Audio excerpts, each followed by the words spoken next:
Sorry, we're starting a little bit late as we have people coming from far away, from Prague, in Czech Republic and some other countries as well. And we got overbooked, so I assume that we're still going to have a few more people still joining us during the course of the evening. So once again, welcome. My name is Přemysl Pel. I'm the director of the Czech Center. I'm delighted to see you coming here on this really important topic and subjects we like to discuss. So some of you might have joined us here already some time ago for the screening of Miloš Forman film, The Black Peter. So probably you would not recall the date, but as it has been on the 24th of February, exactly the date which has marked the Russian military aggression towards sovereign state of Ukraine, and I shall say absolutely unprecedented and unjustifiable under any terms. So this date certainly will remain in our mind. So in very few days after the invasion, the Czech Center has organized the first discussion panel, which was focusing on more the geopolitical impacts of the conflict, also on the roots and causes of the conflicts. It was a very powerful panel with the security experts, also BBC correspondents, been chaired by Ed Lucas from the Economist. So as the situation in Ukraine unfortunately continues to deteriorate with many documented war crimes, destroyed cities, massive exodus of migrants, the largest one after World War II. Our focus of this panel is turning more toward the humanitarian and relief support and aid. So according to the UN High Commissioner on Refugees, so the conflict so far has resulted way over 10 million of migrants, out of which over 4 million have left the country. Many of them reside in the Central European countries. And I think it's fair to say that very few made it to the UK, at least at this stage. So there's additional over 6 million people internally displaced within Ukraine. Needless to say, the prevailing is the women and children. Also, every child from 2 children in Ukraine are being displaced. So these are some alarming figures just to confirm the urgency of the humanitarian aid and support. And I guess the imminent necessity to cease the fire and to find the peaceful solution. So these and other topics will be discussed this evening, and I'm with the distinguished panels of humanitarian aid experts, but also practitioners in the field. So I'm very pleased to introduce all of them here. Maybe I'm going to take it from your right side. Is Šimon Pánek, who is the director and the co-founder of the People in Need NGOs. It's been founded actually 30 years, right? I'm celebrating this year, 30th anniversary. It's one of the well-established NGO and largest, shall say, the most effective, not only in Central Europe, but I would say around the globe. They're very active, not only in Europe, but in other parts of the globe, including Asia and Africa, but also now very much involved in Ukraine, not only in this conflict, but for a much longer period of time. And I think it was just announced that through the People in Need Foundation or the NGO, there has been humanitarian support with the value of £250 million Czech crowns, which is kind of close to 10 million pounds very recently. The second member of the panel, which I would like to discuss, to introduce, is my dear colleague from Kiev, Radka Rubelina. She runs the Czech Center in Kiev. She evacuated with her family and some of the colleagues from Kiev very shortly before the war. Radka is also a human activist and researcher. She worked from the OSCE in the former Soviet Union countries, in Armenia and Georgia, and she will share some of her experience really from Ukraine. I'm also very pleased to introduce Barbara Drozdovich. She is the head of the CEO of the East European Resource Center. Been very active in a number of various roles, and as Poland is the recipient with the highest number of migrants, I think we're gonna hear how the foundation is helping to with the migrations and refugee waves to Poland, and this is the help which is coming from UK. Last but not least, I'd like to welcome Maria Montaghi. She is the Deputy Director of the Ukrainian Institute. I can imagine quite busy. Certainly everyone at the Ukrainian Institute is here, but I think she's going to share with us the transformation of the activities of the Institute, and I would like just to say that Maria is leading the Institute work in supporting the Ukrainian refugees and the UK host program here in London. And the panel will be chaired, which I'm very pleased, by Klara Skrivankova, who is the program director of the Trust for London, very senior person in non-profit and expert on migration, modern slavery, a number of other topics, and she's been advising, among others, Council of Europe and been a member of the board of the United Nations Trust Fund. So with that, I would turn it to Klara and enjoy the discussion. Oh, this one. Okay. Thank you very much, Przemysl, and good evening, everybody. And I'm delighted to have been asked to chair the session. And also, full disclosure, I think I should add, I'm also on the board of People in Need PIN UK, which is the UK entity of People in Need Foundation. So I think just to make sure that we are completely transparent about who is who on the panel and my connection here. I'm delighted that you made time to join this evening discussion about the events and the situation that we have all been following for over a month now. And it is more than a month. It seems that we've been living with those atrocities and the news for a very long time. But of course, we are just the spectators here. We are watching what is happening to people day in, day out. And as Przemysl has already mentioned, we are hearing about war crimes. We are hearing about crimes against humanity. And we are also hearing stories of people that were pushed and displaced from their homes very quickly, mainly women and children. And we are also hearing about countries that are closer to the border of Ukraine than the UK is, opening their doors. We are hearing about solidarity of people. We are also hearing about the frustration of some people with their own governments, with the responses of states. But we are also hearing a lot of reports of bravery and a lot of reports of galvanization. And unfortunately, and we've been reading about it in the media recently in the UK, we're also hearing about predators that prey on people that are displaced by the conflict. So there are also all sorts of issues that have been going through our minds. And I think what is also something that we have seen a lot of is that we are all asking, what can I do? What can I do as a human being? What can I do as a citizen?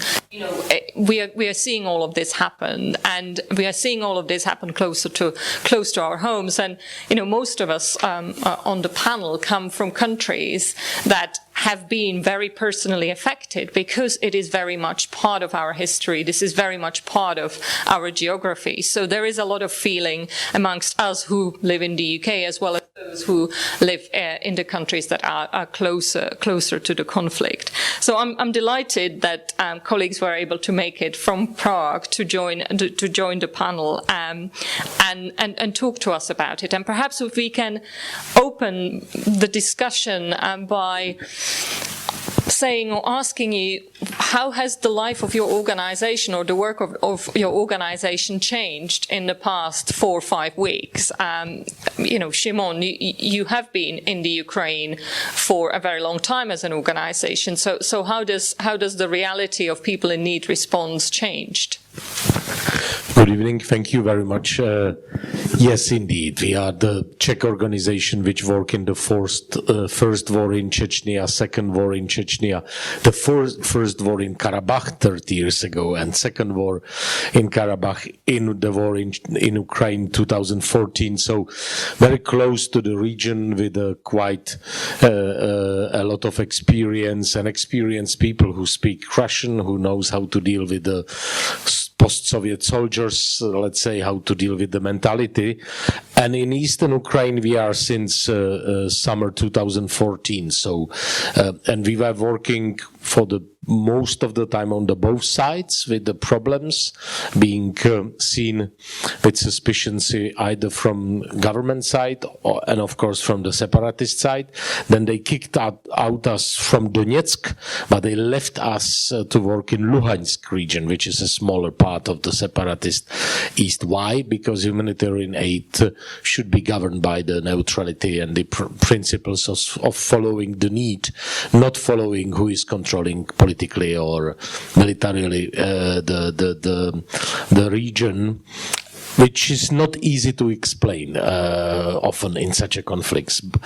Before this escalation, we were preparing not by pre-stocking, and I think all humanitarian community underestimate the size of the war and the size of the needs, but at least us were more ready by kind of preparing, maintaining the networks in the East, networks of the local NGOs, of the active groups, plus we had 100 employees in the Eastern Ukraine when the war started. The operational center is now in Lviv, in Western Ukraine, but a lot of our colleagues decided to stay in the East because they have their homes and parents, and the front lines are closer, but still they are on most of them of the government control side.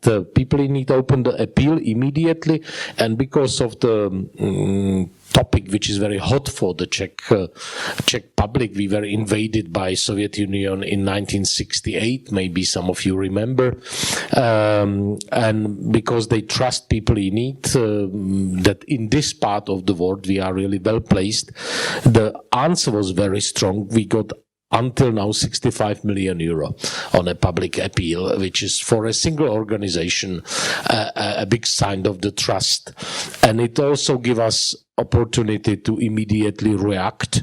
And the first trucks left 3 days after the beginning of the war, but with the trucks, it's complicated because of safety of the drivers and trucks, because of military strikes, and now it's a little bit more clear that the West is safer, but until 2 weeks ago it was not clear at all.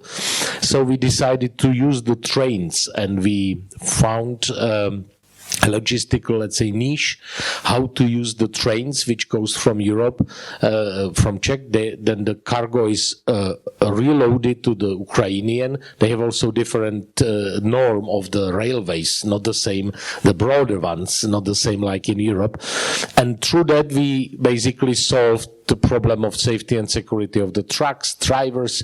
The Ukrainian railway stations are part of the government response to the war, to aggression, so they are subordinated to the government, and they basically, I am until today basically a Czech dispatcher of the Ukrainian trains moving with aid, and through that we were able to deliver, just to imagine what does it mean, they deliver the amount which is about between 180 to 190 trucks, full trucks of mainly food, but also hygienic things, sleeping bags, blankets and other things.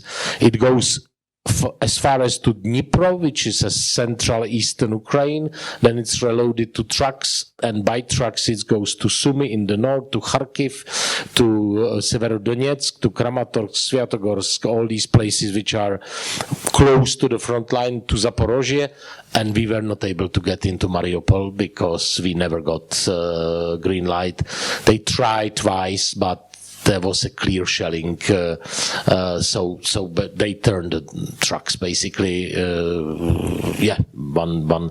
So that's what we do there. We in the western Ukraine, we are helping the Lviv region to equip the collective centers, because there is another 700,000 people who are stocked, who came from east, and they are in western Ukraine. Western Ukraine is relatively poor region, but there is a plenty of places where you can accommodate the people. But you need mattresses, blankets, you need kitchen utensils, you need jerrycans to provide, and they are trying their best, the local authorities in the western Ukraine, but they are of course lack of those things. So we are buying in Poland, buying in Czech, buying in Slovakia, sending to the west. It's a different type of aid. To east we are sending food mainly, as much as possible, canned food, meat, oil, sugar, pasta, rice, basic things basically, nothing really special. To the west, it's more equipment to the collective centers to really accommodate IDPs inside the Ukraine. PIN is active also in Slovakia. We have people in Slovakia, a sister organization, much smaller than us, but still. So they are in the East Slovakia running together with the government the welcome center, basically for refugees from the first week. In Romania, we don't have presence, so we supported Romanian organizations by the cash grants to be able to provide some support. We decided not to go to Poland because it's strongest, and in Moldova people in need has the long development mission, so we turn it to humanitarian support. That's the second pillar, and the third pillar of course is in the Czech Republic, because there is 400,000 Ukrainians in Czech. My colleagues, about 200 of them from our social services, are part of the basically quick support and accommodation. Us from management, we are trying together with the PAC Research, which is sociological agency, and because we deal also with the overdebtedness in the long term and social exclusion in the Czech Republic. Our clients normally are Roma people and, let's say, socially excluded groups. Now we work more with Ukrainians, and we were able to formulate the policy suggestions to the government, how to manage the inflow and short-term and the long-term situation. It was partially adopted by the government, which is interesting, and next Wednesday there is a first meeting of so-called expert working group, where will be 5 ministers, including the Minister of Finance. It's important one to disburse the money, and one of my colleagues, myself, and few other experts from NGO side, and this group should be the one who will basically make a long-term policy suggestions how to deal with let's say, not only welcome, but also with the mid-term, possibly long-term integration, accommodation, education, the obstacles on the labor market, to allow the people to be employed as quickly as possible to allow the kids to be integrated in the schools while they don't speak Czech, through using Ukrainian teachers as a pedagogical assistants in the normal schools, helping in inclusion. So it looks that the government is responding. I have some critical remarks, but I'm quite proud, including the support of the Ukrainian government by the weapons to defend themselves, basically, which same is happening from Poland, for example. So, thank you. Thank you, Šimon. That was a lot in a very short period of time, basically, what has happened in the past 4 or 5 weeks. I would now move to Radka to talk about, obviously, how things have changed for you, a huge change from working on, I can imagine only from the experience from the Czech Center, what the Czech Center does here in London. I can imagine that's sort of the type of work you used to do in Kiev. So what's the situation now?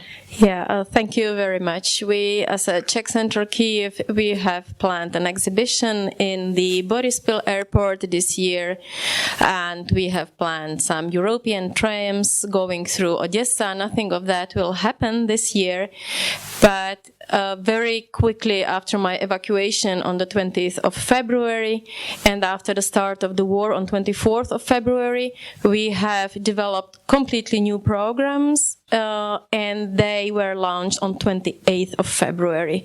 So we were almost as quick as people in need.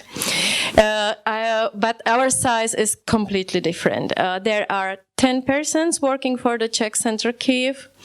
How many persons work for people in need at the moment? For Ukraine, about 350 maybe. Okay, so there and in Czech as well. So we had to prepare a very different strategy, and we decided to work in the field that we deeply understand, and these are the cultural relations.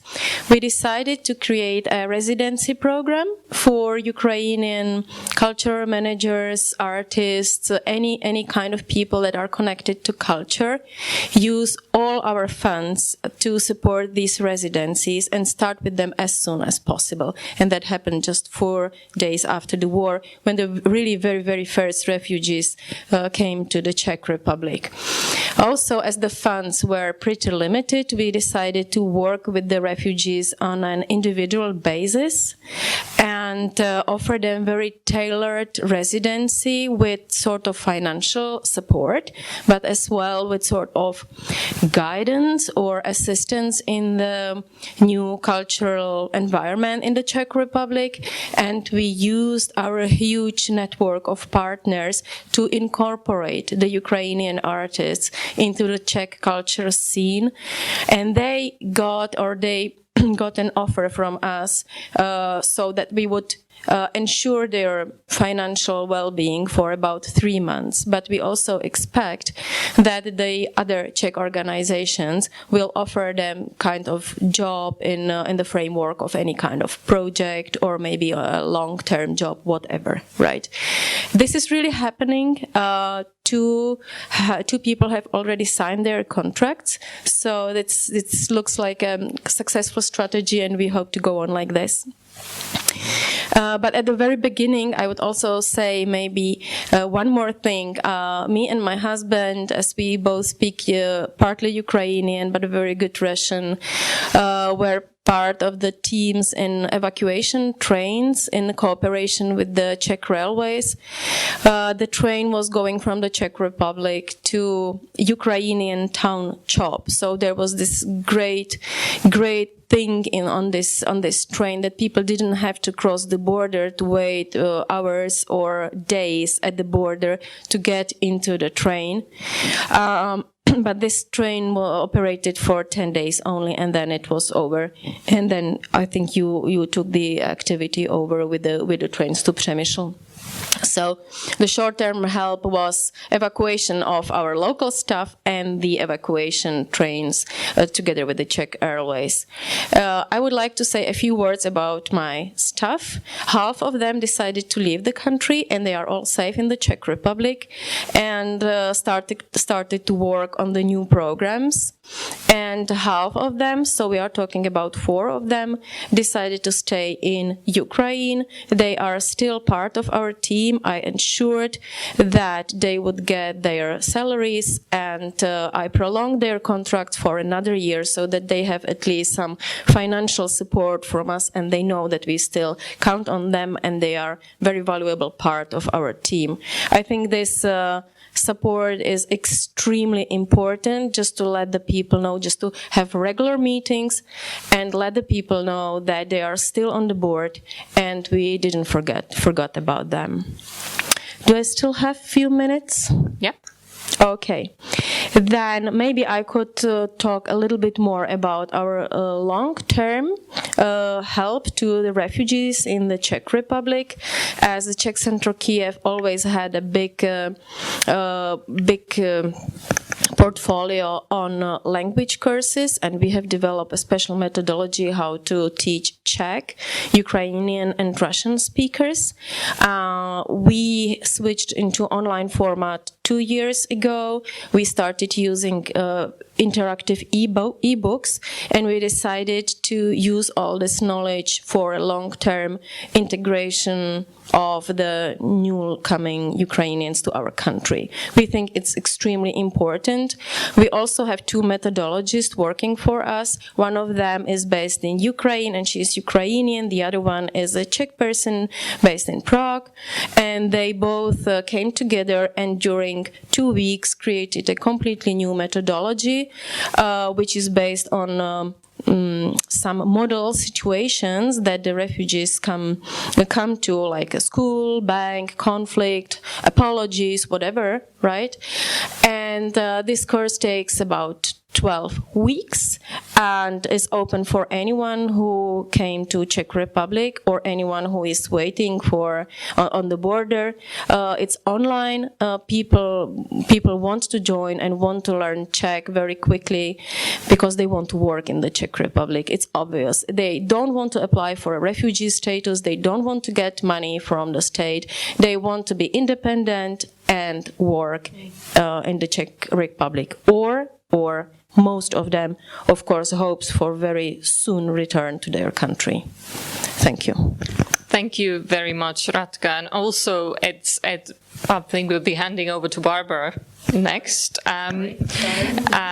Sort of trying to do the tour from via various European countries all the way to the UK. And thank you for Radka for sort of setting out the scene a bit, to starting to understand, what is happening to people. And there is the intervention, the humanitarian intervention where the conflict is happening. And then there is also what can be done for people who have escaped and have decided to move. So, Barbara, obviously you're based in the UK, but you've got very strong connections and links in Poland. So what is it that you are hearing and seeing from colleagues in Poland, and how does that link with your work here? Thank you very much for having me. Yes, so my name is Barbara. I'm Polish, and I've been working in East European Resource Center for, my God, over 10 years.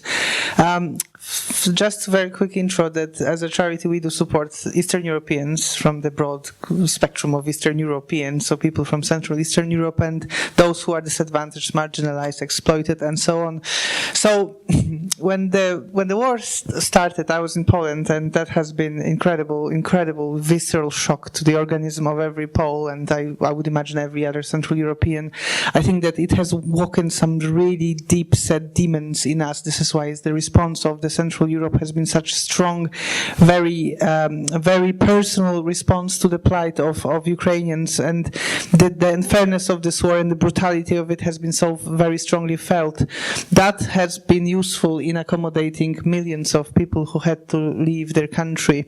Now, I have to say that we work mainly with Ukraine, in London, in UK. My interest in this panel is because the way how the help to Ukrainian refugees in Central European countries have been provided, which is at the very beginning, at least, that was private help. That was help made by people privately out of goodness of their heart, from the very strong humanitarian instinct. For many weeks, I'm afraid there was no coordinated support provided by the Polish state, for example, and many other states within Central Europe, all was shouldered by people who then, unfortunately, and this is what happens when you allow these things to happen, this credit of passion dries, and what is left after each credit is a debt. So there is a big risk that people who really need support, who are dealing with trauma, who are dealing with the fact that women who went through untold horrors, sexual abuse, rapes, children who have left their fathers, who are militants, who are fighting, who are combatants, are potentially at risk of being left in a position of gratitude. They will have to be grateful for support they receive, and they should not be grateful. They should be receiving support based on humanitarian basis, because they are people who need support, not because they are those who will be grateful. That policy will lead to the point where those who are grateful will receive support, and those who are not grateful will be deprived of such support. Therefore, my view based on what we are seeing in Central Europe, but also what we are seeing here in UK in terms of the support that is often being offered based on the swell of emotional sort of wanting to be in the team of supporters will dry up. And that is already seen by the very first hosting homes for Ukraine sort of arrangements, humanitarian family visas that have quite high rate of they don't survive long. Very, very quickly, many people find themselves allocated in very wrong houses. Host families don't realize that there is a high level of trauma involved, that there is high level of need involved, and people within 3 days will be homeless. And this is the last thing you want, is when you flee Ukraine with your children to be homeless on the streets of London that are sometimes as awful as they can be. For this reason, I mean, I think that from the organization, of my organization point of view, from the point of view of immigration, migrant organizations, one of the key things is that we need to, as European sort of societies, be prepared to, on one hand, provide professional, formalized support to refugees leaving Ukraine, because this is the only way we can secure the safeguarded accommodation. We can provide psychological support where the support is needed. We can provide trauma support where the support is needed, rather than rely on someone who is going to be there with a cup of tea, but the next day they might not be there. It might not happen. On the other hand, I also think that we need to be here in UK, as well as Germany, France, Sweden, and so on, prepared for second wave of displacement. Because Central Europe, as much as people might want to help, they will not be able to keep on helping. There is a lot of financial expenditure involved in supporting some families, because there is just not enough infrastructural support for people to lay on. So people are buying medicines for people, for refugees. People are buying food, clothes, they are clothing children, sending them to schools. It's only that much that each individual private family can do. And the third thing is the systemic impact of unorganized displacement, for lack of better word, I realize it might sound horrible, that has on receiving countries. In Poland, the rents has gone up 20% only because there is suddenly so many renters on the market. That is not sustainable in the long term. And again, no matter how individually as people we want it to be sustainable, it's just not sustainable. It's just not going to carry on forever. So, as much as EU states recognized, for example, the refugee status potentially of Ukrainians fleeing Ukraine, or not as much, interestingly, other nationals fleeing Ukraine, which is interesting aspect of this whole horrible situation, I personally believe that UK should follow that path. We should not allow government to rely only on humanitarian visas, because there is no asylum protection that is given to other groups. And I think that Ukrainian victims of the war have all the right to receive asylum protection as much as anyone else should be.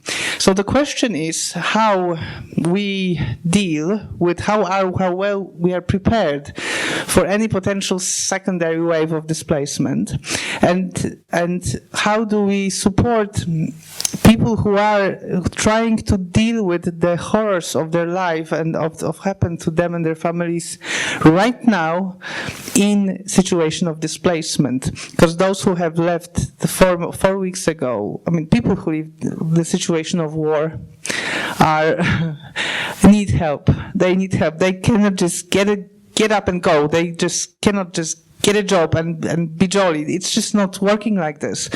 So I think that there is a lot to do for us as Europeans to make sure that the shadow that is following the displacement, the refugees, is being as quickly as possible articulated and supported, and hopefully within quite formalized ways, rather than relying on a goodwill of individual private people and families. Thank you. Thank you very much, Barbara.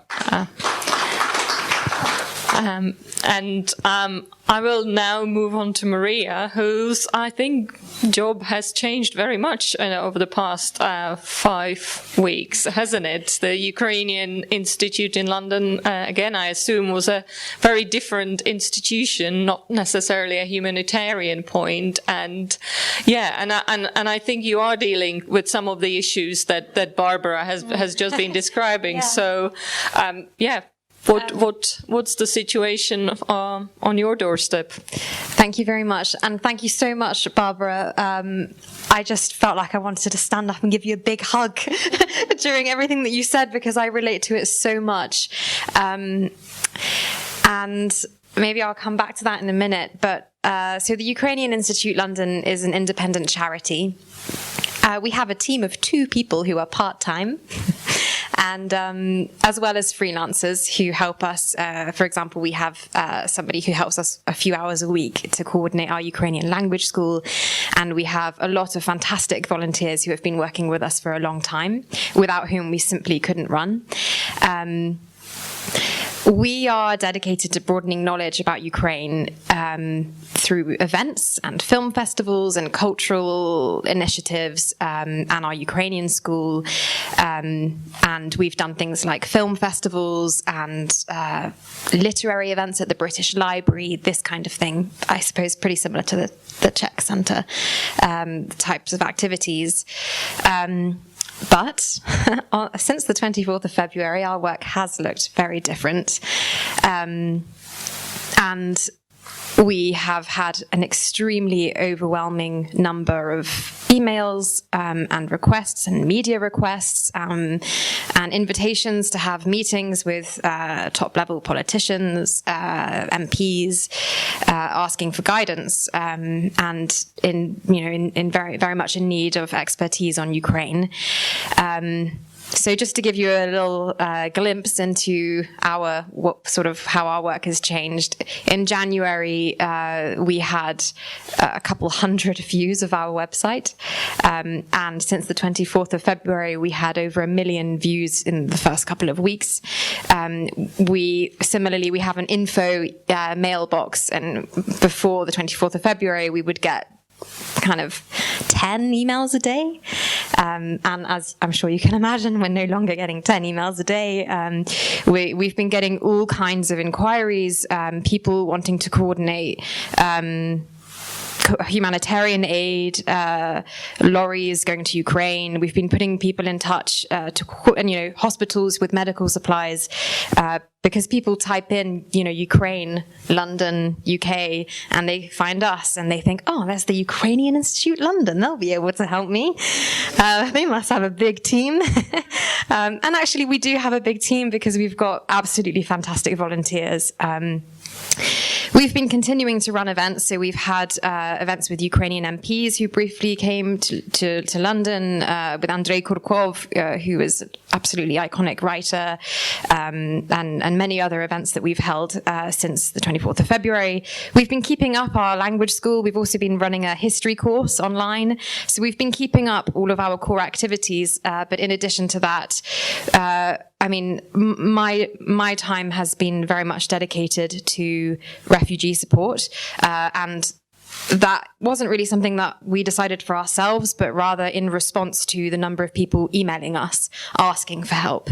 And we've been working really closely with the other Ukrainian community organizations. And the Ukrainian community is very strong. And just at grassroots levels, Ukrainians have been doing a fantastic job of coming together, and everything to do with getting humanitarian aid and donations, and thinking how to support refugees when we hope more Ukrainians will reach the UK.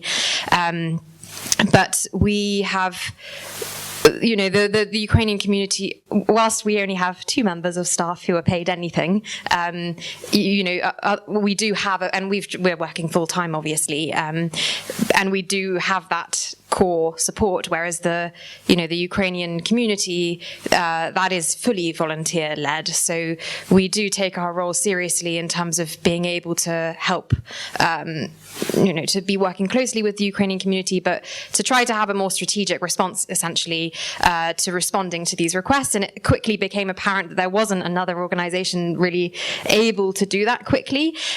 So we set up a refugee support page, and we've worked very hard, and we're keeping it updated regularly with information for hosts and for Ukrainians. The site is in Ukrainian too.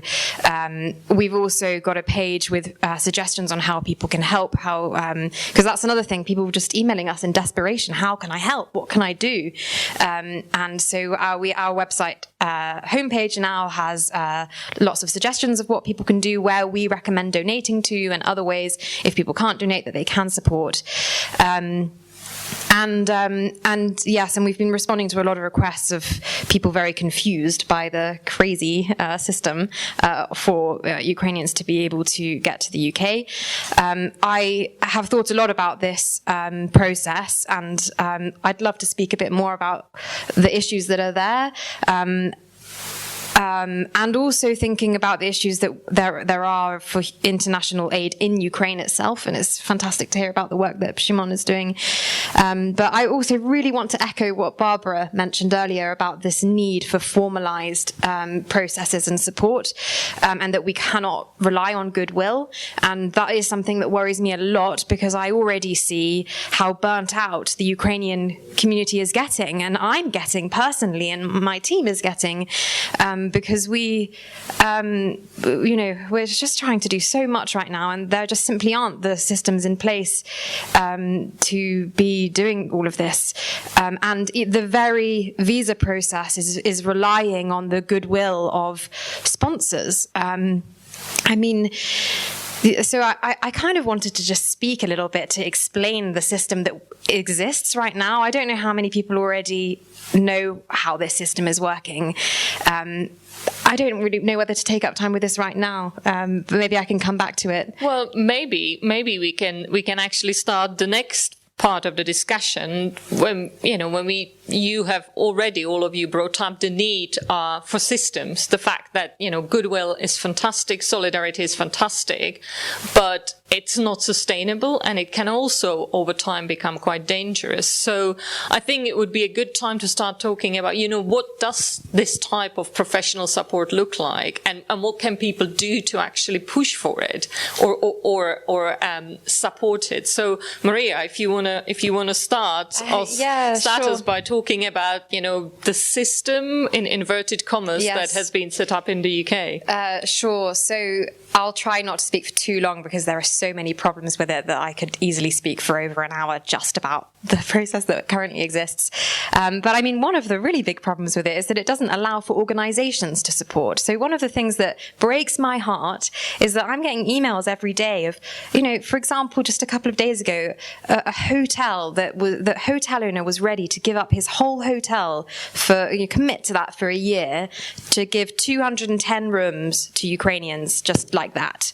And there are other charities that exist around the UK where they have funding, they've helped refugees in the past, and they would really like to be able to rent self-contained homes for Ukrainians, which is the best option because Ukrainians want to, they want to be able to live their lives with their families and live on their own. They don't want to live they don't want to be separated from their other relatives, because the way that the system is designed is for kind of one or two people to live with their sponsor in their home, maybe not being able to communicate because let's face it, not very many Brits speak Ukrainian or Russian, and not all of the Ukrainians coming are going to be able to speak English.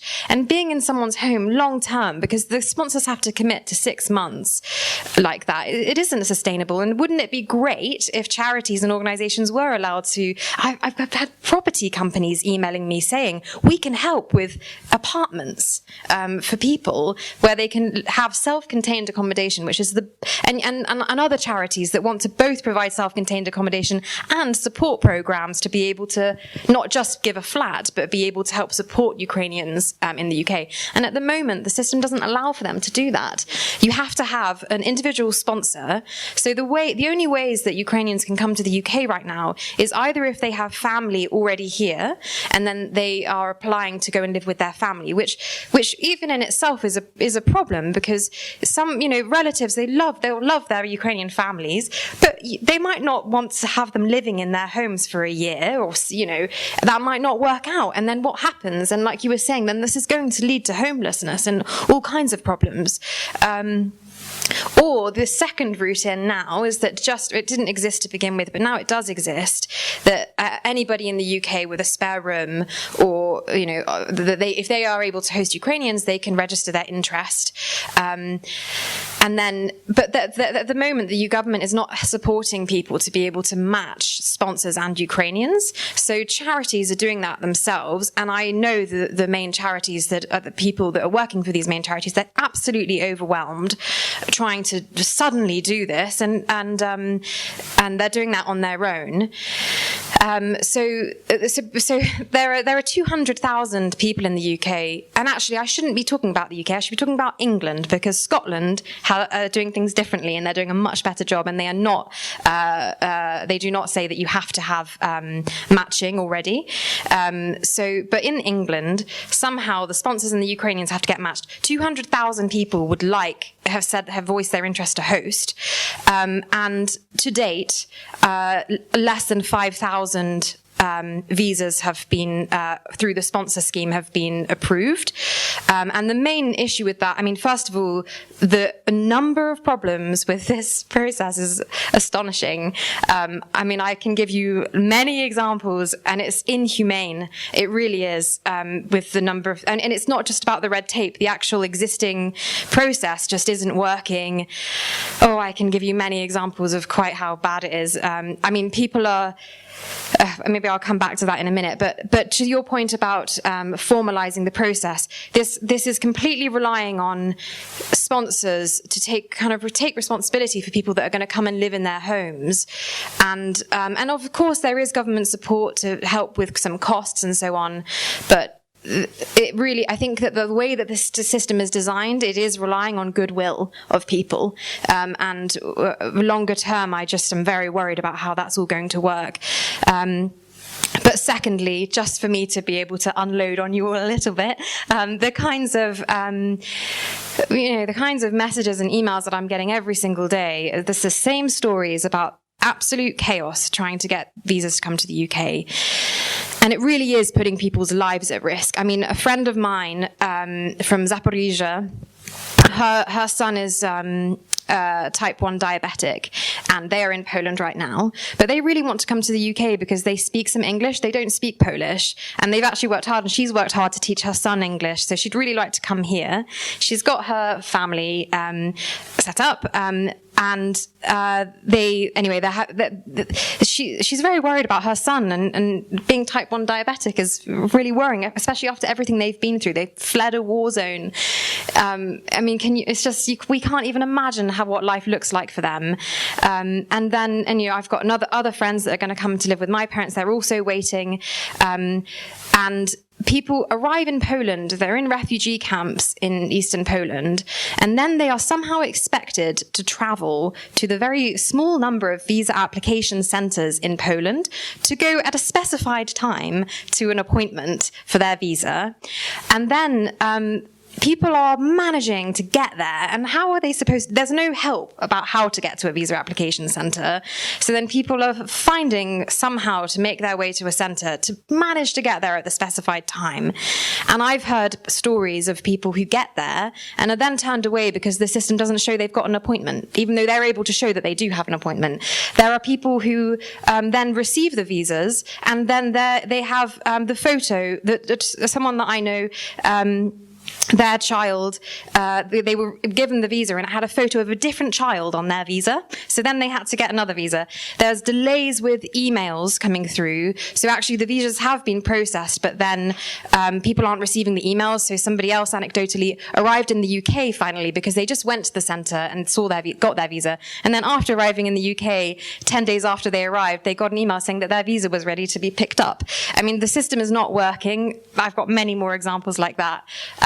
Anyway, I will stop talking now because I think that's enough. Thanks very much, Maria. And I think it is an example, and it is a glimpse of what the complicated situation is, and also how maybe the system isn't working and should be working differently. And I was wondering, Shimon, people in need have got a lot of experience with various humanitarian crises. So there is a cold phase of sending food packages and the immediate response. But in terms of the sort of support to people that are fleeing, that have fled, what are the sort of things that you're trying to push with the government in the Czech Republic and in all of the other countries that you're active in? And what do you think would work, and what would you like to see in terms of support for people fleeing Ukraine?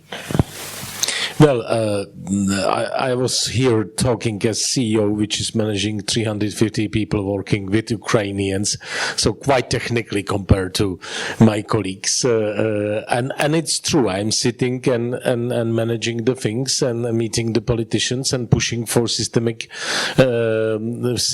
changes in Czech, perhaps because there is no La Manche Channel, there is no sea, and we opened the borders. The people just arrived, and Czech Republic was able, together with NGOs and let's say rescue system, open within few days in each county, so-called welcome center, which register the people and give them 1 year.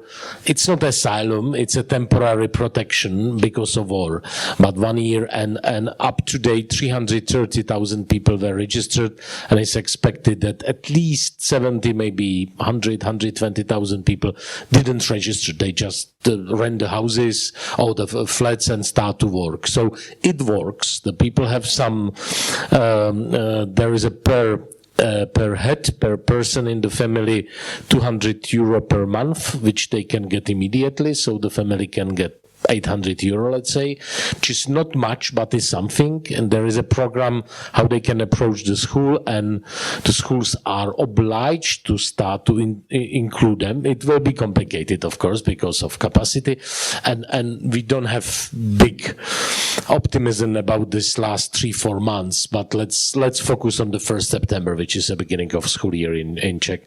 So in terms of Czech, this first period is organized quite well, I would say. There were no people on the streets, no people hungry, no people starving. There is a relatively, I would not say a lot, but relatively lot of the psychosocial support already available through NGOs, again, in all counties. We are more worried what will be after 3-6 months, because for example, the government support for the hosting families, the rent support, which is in case of Czech 12,000, which is like 400, little bit less than 500 euro per month. It for London is nothing, but for Prague is also not enough. But outside of Prague, it's starting to be, let's say, not full, but maybe 2/3, 3/4 of a average rent, which in our opinion might be enough to as an incentive, basically, together with some solidarity.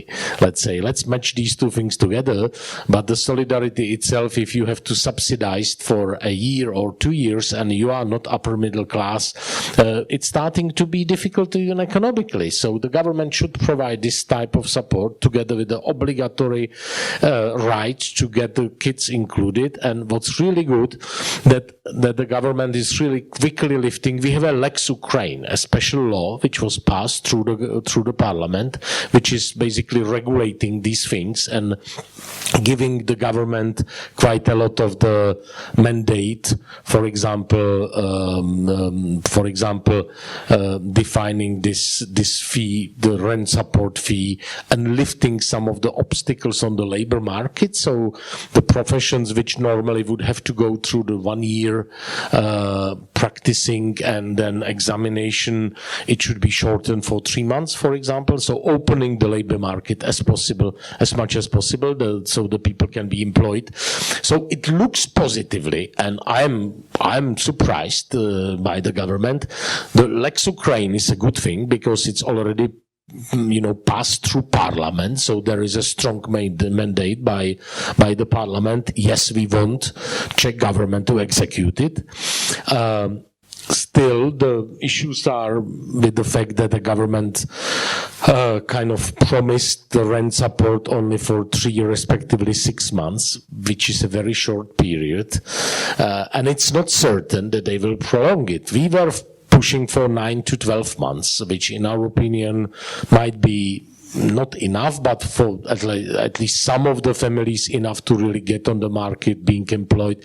What we expect, by the way, is that in terms of Central Europe, the kind of a circulating migration and labor migration will start, because the Ukrainian government will probably lift the ban for some older,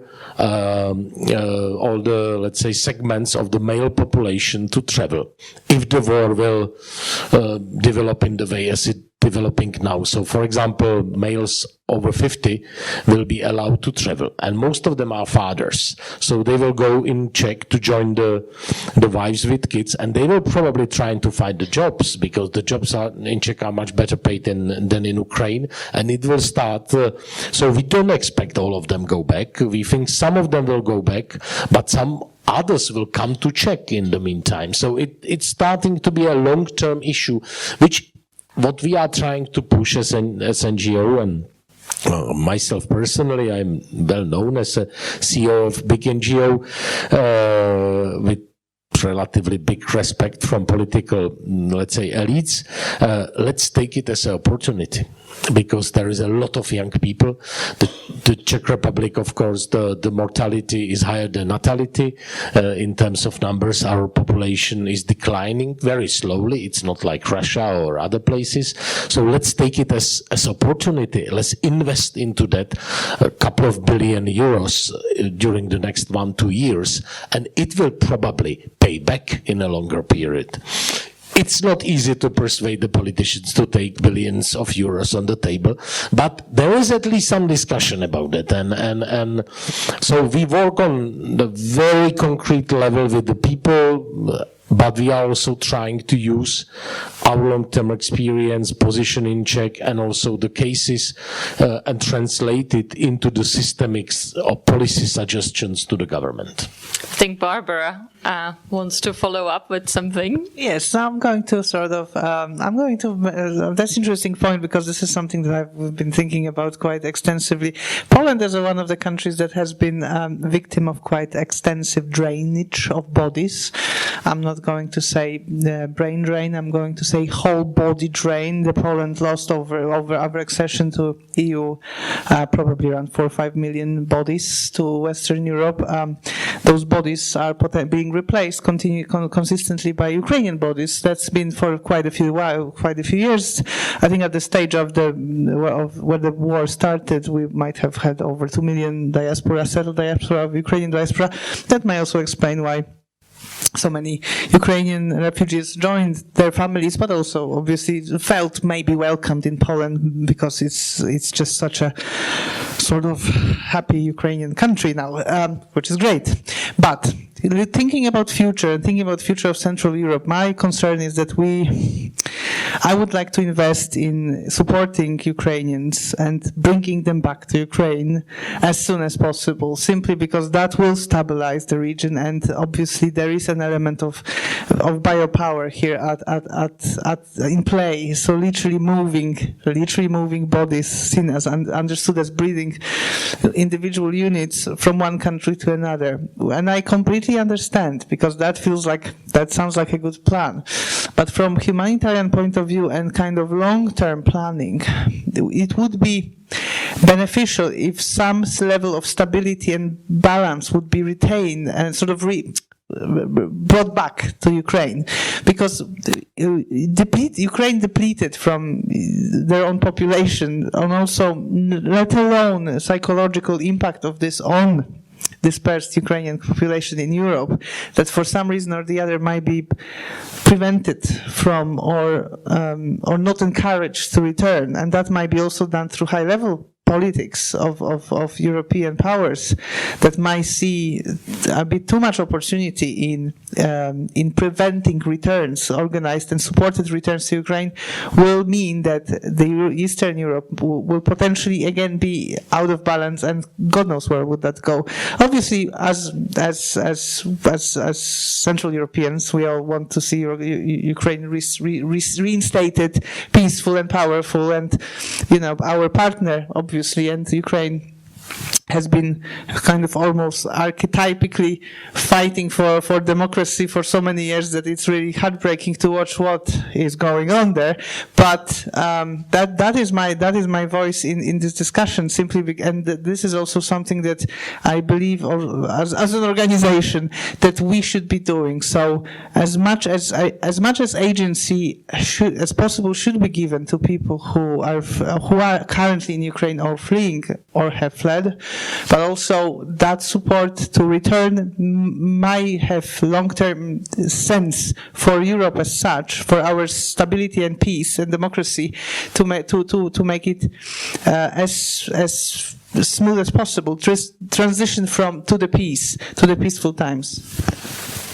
Thank you. Katka, did you want to add? I'd like to change maybe the point of view a little bit, as you were covering the help or the system of governments, and we were thinking in the first days after the war if we could do something in our cultural network, the network of European culture institutions, which of course we used to meet every month and have our online meetings and discuss some joint projects.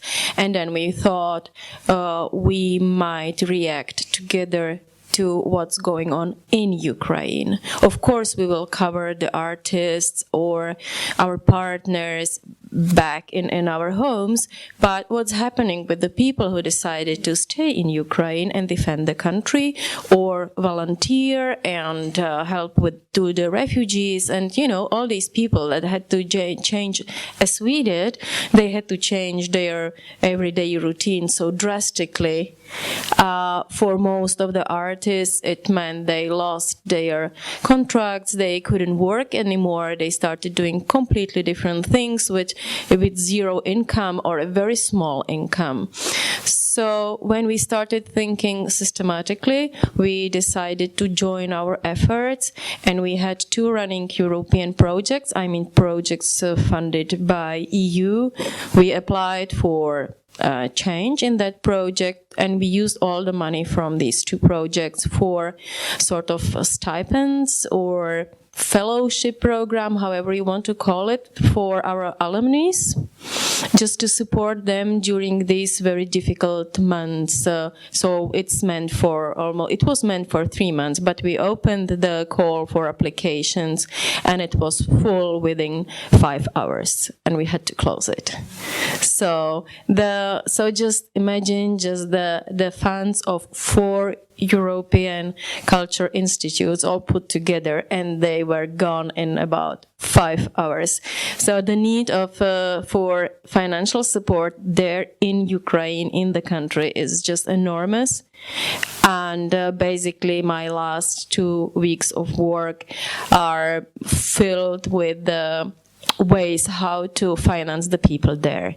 And we can do a lot, actually. When we organize an exhibition, we just make sure that the people, the artists back in Ukraine, get their fees and honoraries. I mean, it's very simple. It's very simple, yeah. Or some of the Czech artists decided to sell their artworks, and as the banking system is still working in Ukraine, it can be over now or tomorrow, but still, for now, it's more or less working. Not in Mariupol, of course, but in the western part of the country, for sure, yeah. So when the Czech artists joined in this initiative and started selling their artworks, then 15 artists in Ukraine could get financial support through this activity. 15 is not much, but it's very concrete help that was allocated to the people who needed it. So maybe the systematic approach can be also useful not on the level of a state, but also on European institutions for sure. And let's keep the fields that we are good in and where we have contacts, and let's use our contacts that we have built during the years and people whom we can trust. Thank you, Maria. And I think this is perhaps a really good time to open it to the audience. We've heard loads of experiences, loads of perspectives, and loads of examples as well, how organizations that were not really set up to do humanitarian support actually were able to change the course of their activities very quickly in response. So the floor is open for any questions or comments from the audience. Do we have a rowing mic or? This one, okay. And if you can just introduce yourselves as well when you speak. I'm Aidan McQuaid. I used to be a humanitarian worker. One of the things that strikes me, Maria, given your description of how the UK visa system works, is that it's not meant to work. Yes. Rather, it's meant to distract 100%. distract the media for a bit until people are looking at something else. I wonder, is it almost bashing your head against a brick wall to be trying to make it work at this stage? Maybe it's time to say no, and rather we'll work to support our colleagues in mainland Europe on this. And maybe try and point out a bit more publicly that the government is really not serious whenever it says it has any sort of refugee program going for Ukrainian citizens. The second thing that I was wondering was that as most wars, there's a lot of people exploiting the vulnerability of victims of war and trafficking them into sexual exploitation and forced labour. Unlike most wars, Ukraine seems to have piqued the interest of humanitarian organisations about this fact. Are you able to describe in any way the sort of measures that you've been able to take in order to try and prevent or protect people from trafficking? And whether you think there's any lessons that other humanitarian organisations in other humanitarian contexts across the world could learn from what you're doing. So perhaps the first question to anybody who really wants to pick up in it, and then the second one I think is probably more for Shimon than anybody else. So I don't know, Maria or Barbara, do you want to react on the comment about the UK system? I agree that this. I mean, I think that to be honest, I think the system that Britain has come up with is a reflection of what seems to have worked in Central Europe, and let's do it again. Which I always thought is a bit suspicious. Enthusiasm for private sort of private charity on a systemic scale. I think that. The reason why Ukrainian refugees are not really, we cannot talk about them as refugees because they are not, they are displaced people on humanitarian visas in British system, is that this country has such a big problem with the concept of refugee that it just is almost too impossible to cut through. Even there is also another issue of good refugee, bad refugee, because this is something that is unfortunately staring us in the face in this particular case, why some refugees are refugees and some others are potentially not, and which way it works. Having said that, this system could work only and it has been maybe slightly naively designed to work this way in the situations where there is a particular member of family you want to bring out, and this is how it should work. The Homes for Ukraine, which is the sponsorship scheme for individuals, is so full of safeguarding issues that this is where my skin crawls, and that's full of there's risk of trafficking, abuse within the host-guest relationship, but also abuse kind of going the other way around as well, because hosts quite often might not be aware of what it means to be a host. There is it's a neglect potentially, self-neglect or other forms. It's not healthy. It's not right. But European nationals who can bring in families easier this way, or settled Ukrainians who can bring families, that works. So that it doesn't work great, but it works. It's technically speaking is potentially possible to do. Now the problem is that it is very narrow spectrum of these cases that this system is created for, and this is how it should be presented, rather than blown out of proportion as some form of humanitarian channel for people seeking refuge. It's not it, and that will need a lot of work that is being, I suppose, to a certain extent, done by refugee sector, migrant sector, slowly but surely. I think we are a little bit too early, and we have too few cases to show how dysfunctional it all is. So it is a matter of our kind of real bringing it together, working together to highlight on case studies and real statistical evidence that it is not working. And this is where change has to happen.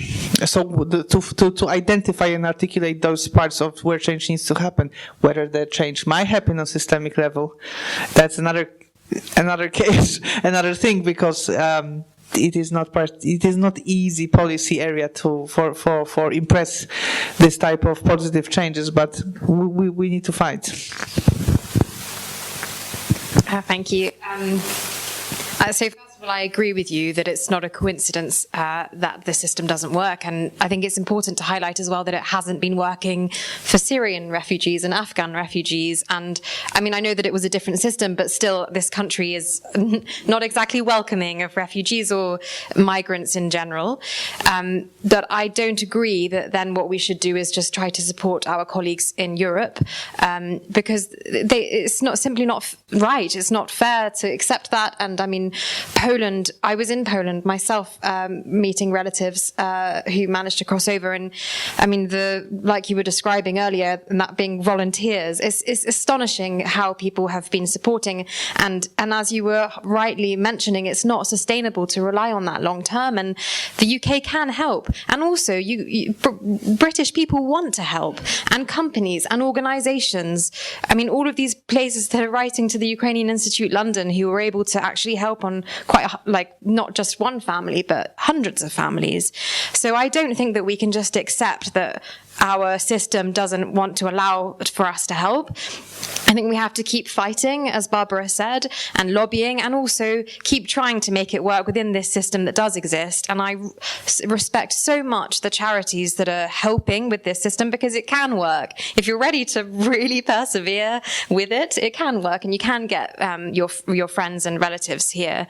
So I think we have to keep fighting, both with trying to make it work in the system that exists and with trying to lobby for the system to change. And that's what all of you can do by writing to your MPs and trying to spread the word about this. And I think we can't just accept that we can't just accept things how they are.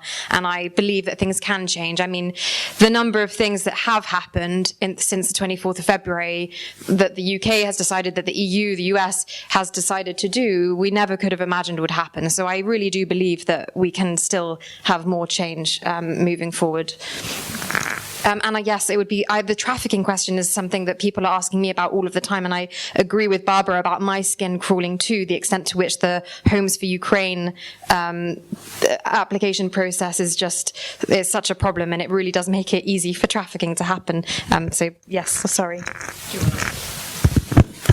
Well, I think you already mentioned it. It's a huge problem, and there is not much to do quickly about that because of the numbers, and the numbers were just so big. I think NGOs are aware.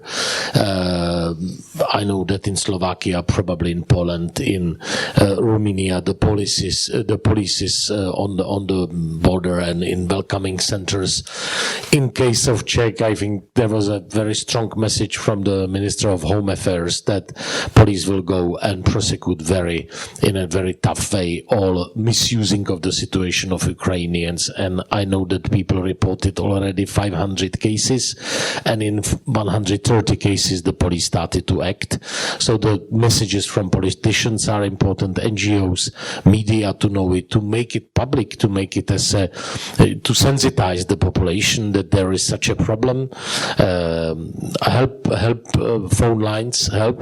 We run as People in Need Ukrainian helpline. We employed 14 Ukrainians in the last 3 weeks. It's mostly about accommodation, work, school, but first cases of misusing of situation, push for different things for the we give you a refuge, you cook, and maybe something else. The first cause like that is happening already. So helplines, politicians, media, NGOs. Otherwise, there is no silver bullet, how to solve it. It's unfortunately always connected with the people being in the abnormal situation. And among us, not here, but among us in the population are some certain percentage, probably very small, but still, of people which don't care, and they will try to misuse the situation. And about the refugee system, I would like to be clear and transparent, say that the Czech Republic also has the good refugees and the bad refugees. We were so close and so hostile during the refugee wave 2015, 2017, when the politicians were almost competing who will be more hostile on the TV, saying not a single one, and the population was scared because during the communism we were closed, so we don't have the long-term experience with the people coming from Middle East or Africa or Asia. In average district center, you don't find anyone from Africa or Asia. So let's say people outside of Prague are xenophobic because they never met in coffee shop anyone who looks differently, except Ukrainians. But the Ukrainians are close; they speak similar language, and the politicians really, instead of calming it down, explaining, they use it in a ugly populistic way. So Czech Republic was one of the most closed and hostile countries 5 years ago. So let's keep in mind that it's also very much about the circumstances and frames. It's now encouraging for me and others to see that the society is not that bad as it look like, because we have different politicians. The politicians are sending different messages, and also, of course, Ukrainians it's basically neighboring country, very similar language, and everyone knows some Ukrainian from the building site, from agriculture, from this or that.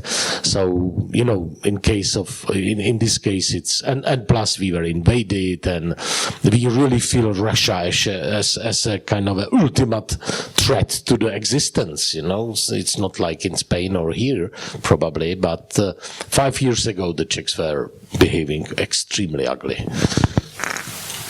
So time is running, but I think we have got a possibility for another 1 or 2 questions or comments. The lady over here. Thank you, all of you. Very interesting. I wanted to ask quite a specific question. I understand that there is about 200,000 Roma in Ukraine, And I also understand that there have been real problems for Roma, specifically in this situation. I wonder what you know about it. I've also heard about Roma in Czech Republic and Slovakia and Ukrainian Roma being treated pretty badly. So I just wondered whether you could explain that.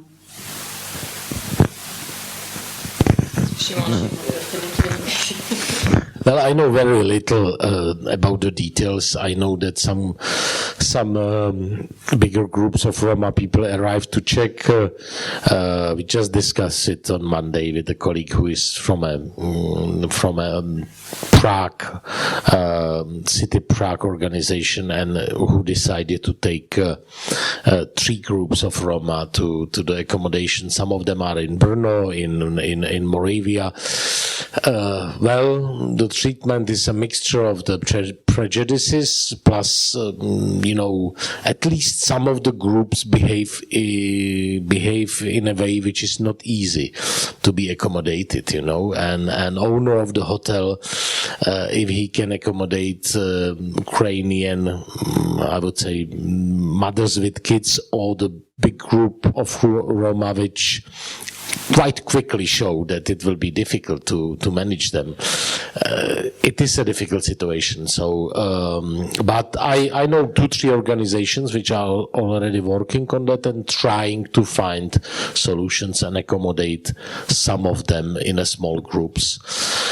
But it's for them even more complicated than for average Ukrainians, of course. Yeah. At least in Czech. I don't know the situation in Slovakia. A couple at the back. So firstly, thanks so much for hosting this panel. It's incredible. My name is Adriana. I'm a student at London School of Economics. And I guess you've already touched upon it. But we've been also discussing in classes whether there can be a new paradigm shift in terms of migration policy, as we have seen a great openness, especially from the Central European countries. And I was wondering whether you think we can observe a long-term trend towards more openness in migration policies, and whether this could potentially imprint also on the UK migration system. And then my second question, which is I think a very unique opportunity to ask you, because in practice I've been thinking about how digitalization could help the migration application visa scheme, and I wanted to ask what you think that could be done in this regard. What are the obstacles, and why it is not used already to simplify the process? Wow, that's quite a rich question, and I don't know who wants to start. Barbara.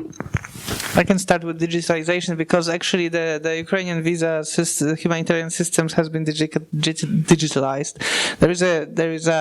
The digitalization of migration system is double-edged sword, and EU settled status has shown that very much, because on one hand it improves the flow of information and kind of potentially creates bridges, sort of data bridges, and allows things to go smoother. But then there is this fast-growing kind of underbelly of digitally illiterate or technologically illiterate and technologically impoverished communities that will have to deal with the fact that they just cannot deal with technical side of this, or they just cannot do stuff. So your classical vulnerable populations, older people, potentially children, people who cannot afford it. Data is too important.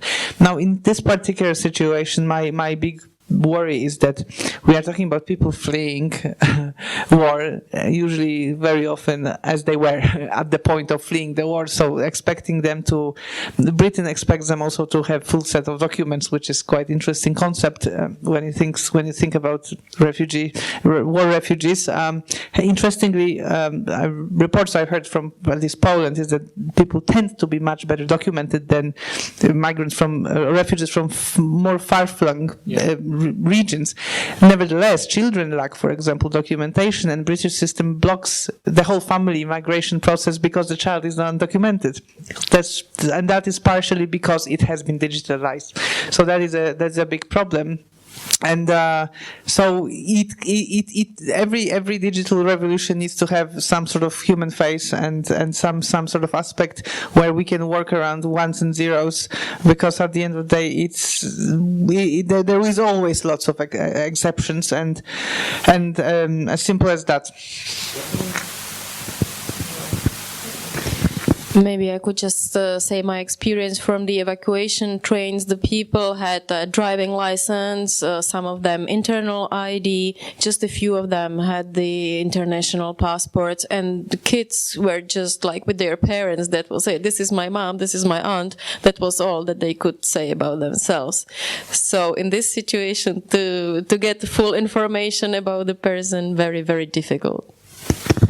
Well, for that, again, I must say that they organized it quite well in Czech. Just in Prague, there were 70 counters in the welcoming center, and they were able to process up to 5,000 people per day, talking with them and letting them to show what do you have, birth certificate, driving license, whatever, and they accepted everything.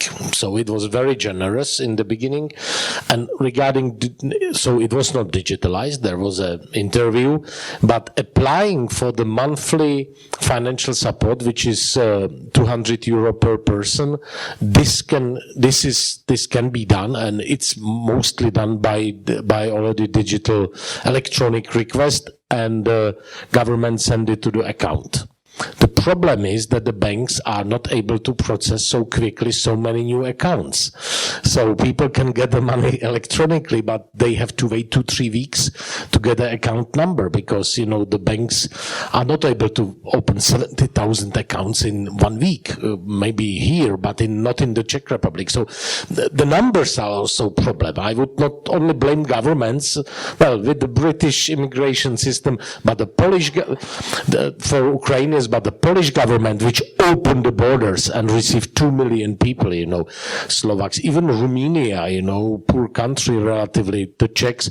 I would say that this was very generous, you know, and they are trying to do their best. It might kick back, you know, and it will be difficult, but if it's changing paradigm, it's, I would say, typical academic discussion. And I think we've got time for one more question. So the gentleman at the back, if you want to ask a question now. Good evening. My name is Martin Hošek, and I'm working here at the embassy. I have questions for Mr. Šimon Pánek and maybe for all of you. I'm in contact with the Czech community living in the UK, and they are very active, and they are trying to help raise money or even raise material help, and they are asking me if how this help should be distributed. Shall it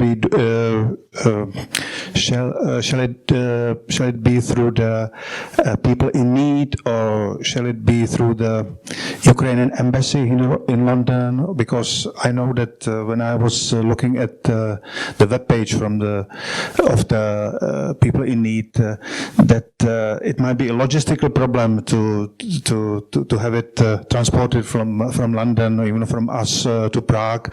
So what would be the most effective way the Czech compatriots can help? I think that is actually an excellent question to close the panel on, because I think it's not just the Czech compatriots in London, but I think a lot of people in the audience and all over the UK are asking exactly the same question. We want to help, but what's useful? How can we do it? How can we do it in a most effective way to make sure the right things get to people quickly? So, Šimon, if you... Well, I will answer just the first part. We don't accept the material collections now because logistically, basically, we have enough to get the, you know, trains and really huge amounts of cargo.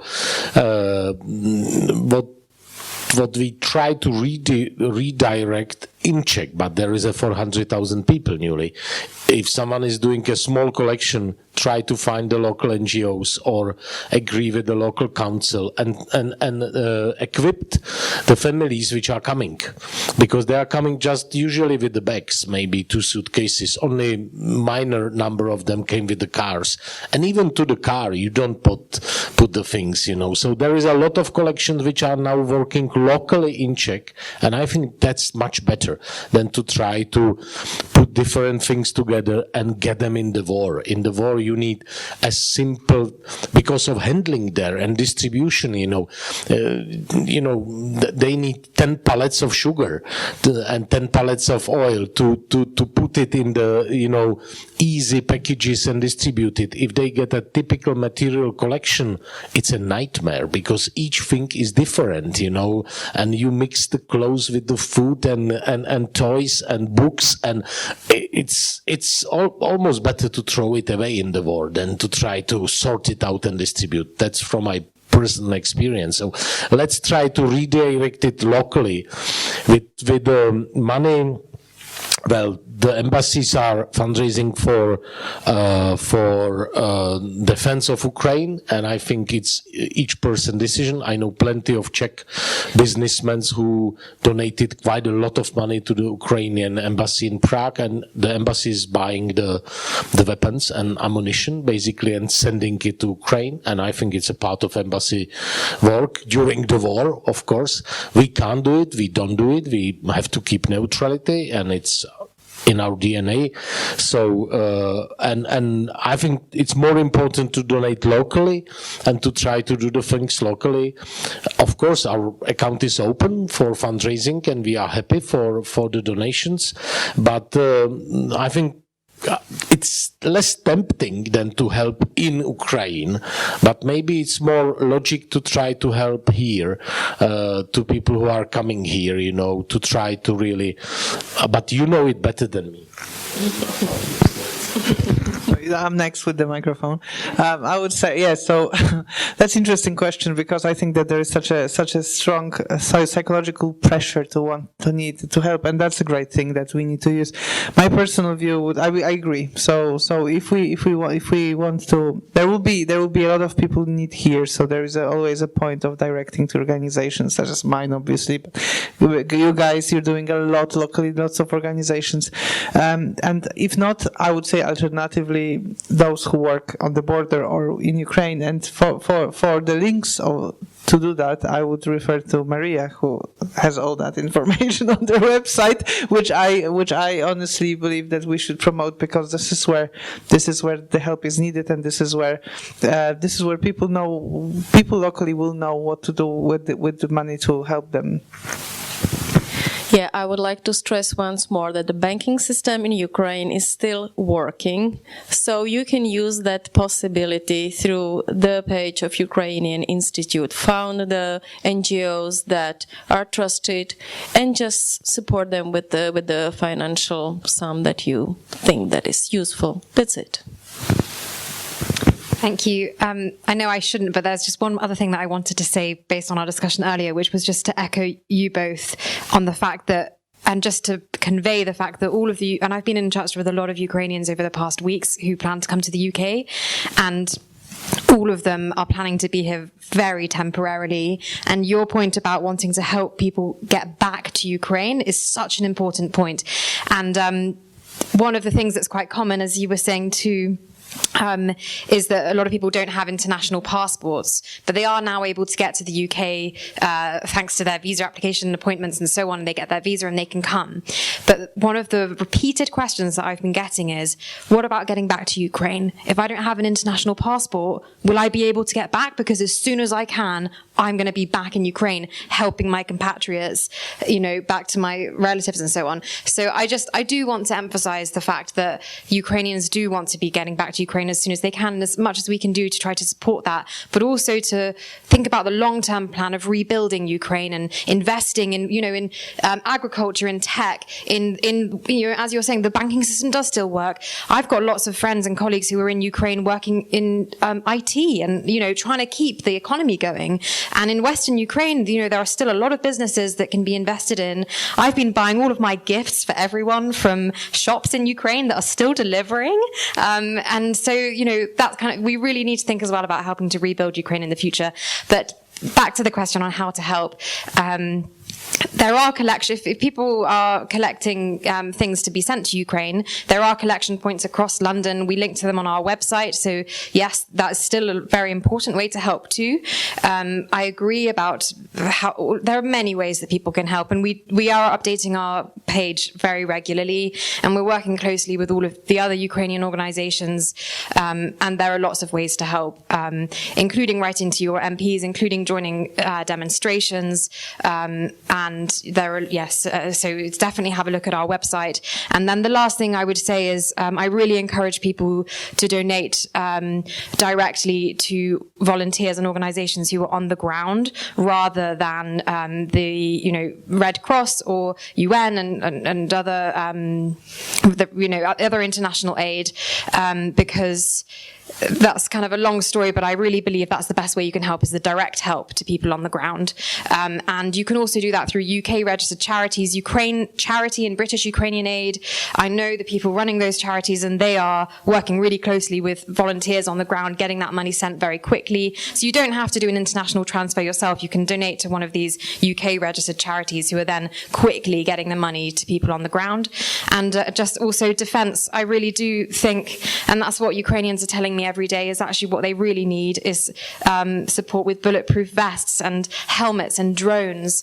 And one of the charities on our website is, well, not charities, but volunteer groups, is Come Back Alive. They are doing amazing work, and you can donate by card. So, and that's also not where people think about the humanitarian aid, and actually defense is so important too. So. Well, I just wanted to add that because I agree that they want to go back, but the reality is that not all of them will go back because they will not have the place. They will be thinking about their kids. That's the reality. I would be strongly against any prevention or discouraging of them to go back, but also not pushing them to go back. It should be the people's, decision. And even if out of 400,000, 100,000 will stay in the country, it will be for us quite a lot of work to really integrate them and help them to build a new home. So what we offer is also joining NGOs in so-called orientation of family, visiting them, going them around, being a friend of the family. There is with English also, the mentoring of kids in English language and in the school. We normally run the big mentoring program for Roma kids, where we have about 1,500 volunteers. Now it's also open to Ukrainian children. These are two things. And offering jobs. There is in Czech, it's a great new page, which is in Ukrainian, where the companies are posting the jobs in Ukrainian for Ukrainians. And it's under the biggest engine, Jobs.cz, who knows it? That's the biggest Czech engine on the labor market, and it starts to work perfectly. So, but it should be in Ukrainian, of course, because they don't speak. And financial donations, you mentioned a couple of them, People in It UK, our, sister organization is also another option, so you don't have to send it internationally if you choose, but with charity, it's like with, your travel agent. You have to choose and get some references, because some of them are efficient, some less. So follow the links, and I think each of us, if he or she wants, can find some Ukrainians around sooner or later who can be supported also non-financially, just meeting them, helping the kids, offering the jobs, internships, whatever. Thank you, and thank you to the panel. We'll be handing over to Przemysl to close it up. But I think that the message really from the panel is that we can all do something. We have a voice that we can use to challenge and remind our elected representatives what is needed and what we would like to see. Because as Maria said, it's not what the government doesn't always reflect the spirit of the people and what the people would like to do. And of course, the message was also very strong. Money is always welcome, and think about where the money might be needed and how it can be used most effectively to deliver to the people on the ground quickly. Yeah. So I guess it's more than certain that this 90 minutes filled with very insightful information is by far not enough to discuss this topic. I like to say that we can continue more informal discussion after we're going to close this panel here in the next door a little longer. But I guess on behalf of all of us, I really would like to thank the panelists to taking part of the discussion today, but probably even most importantly to thanking them for the extraordinary work they do for the people that really need it. So thank you very much.